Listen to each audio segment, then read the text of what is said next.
আসসালামু আলাইকুম শিক্ষার্থী। জুলাই মুভমেন্ট সম্পর্কিত প্যারাগ্রাফ এটি। আমি এর আগেও একটা জুলাই সম্পর্কিত একটি জুলাই বিপ্লব নিয়ে একটা প্যারাগ্রাফ দিয়েছি এবং অনুচ্ছেদ দিয়েছি। তোমরা চাইলে সেগুলো দেখে আসতে পারো।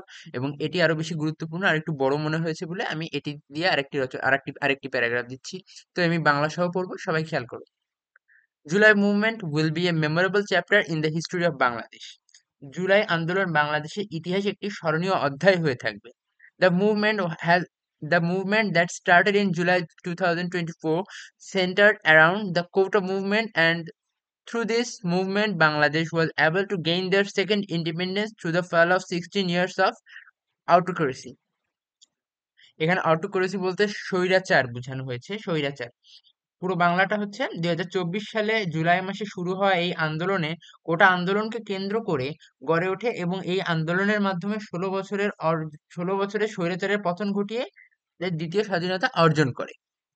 The overthrow of the government through this movement was originally called the July movement. এই আন্দোলন জুলাই মাসে শুরু হয়। এই আন্দোলনের মাধ্যমে সরকারের পতন ঘটানোর ঘটনাটিকে মূলত জুলাই আন্দোলন নামে অভিহিত করা হয়। This quota reform movement of 2018 result in quota reforms in government jobs, but the circular was scrapped in 2024. 2018 সালে কোটা সংস্কার আন্দোলনের ফলে সরকারি চাকরিতে কোটা সংস্কার করা হয়েছিল, কিন্তু 2024 সালে সেই নিয়ম বাতিল করা হয়। As a result, lakhs of job-seeking students took to the street to demand quota reforms. ফলে লক্ষ লক্ষ চাকরি প্রত্যাশী শিক্ষার্থীর কোটা সংস্কারের দাবিতে রাস্তায় নেমে আসেন।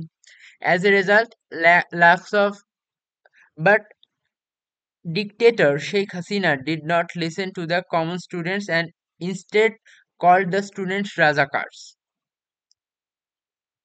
কিন্তু স্বৈরাচারী শেখ হাসিনা সাধারণ শিক্ষার্থীদের কথা শোনেননি, বরং তাদের রাজাকার বলে আখ্যা দেন। As a result, angry students come out of Dhaka University and other public universities and held a protest march on the night of the 14th. ফলস্বরূপ ক্ষুব্ধ শিক্ষার্থীরা ঢাকা বিশ্ববিদ্যালয় এবং অন্যান্য পাবলিক বিশ্ববিদ্যালয় থেকে বেরিয়ে এসে 14 তারিখ রাতে প্রতিবাদ মিছিল করে। As a result, on 15th, the government Chhatra League attacked Dhaka University's common student and injured thousands of students. তারপরে 15 তারিখে সরকারি ছাত্রলীগ ঢাকা বিশ্ববিদ্যালয়ের সাধারণ শিক্ষার্থীদের উপর হামলা চালায় এবং হাজারো শিক্ষার্থীকে আহত করে।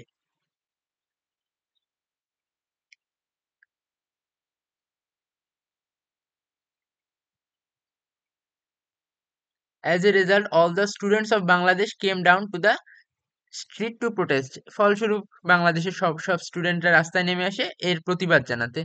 On 16th, the police shoot at Begum Rokeya University student Abu Said in Rangpur, and Abu Said became the first martyr. 16 তারিখ রংপুরের বেগম রোকেয়া বিশ্ববিদ্যালয়ের শিক্ষার্থী আবু সাইদকে পুলিশ গুলি করে এবং আবু সাইদ আন্দোলনের প্রথম শহীদ হন। After that, thousands of people, including Wasim Akram, sold their lives to achieve the second independence of Bangladesh.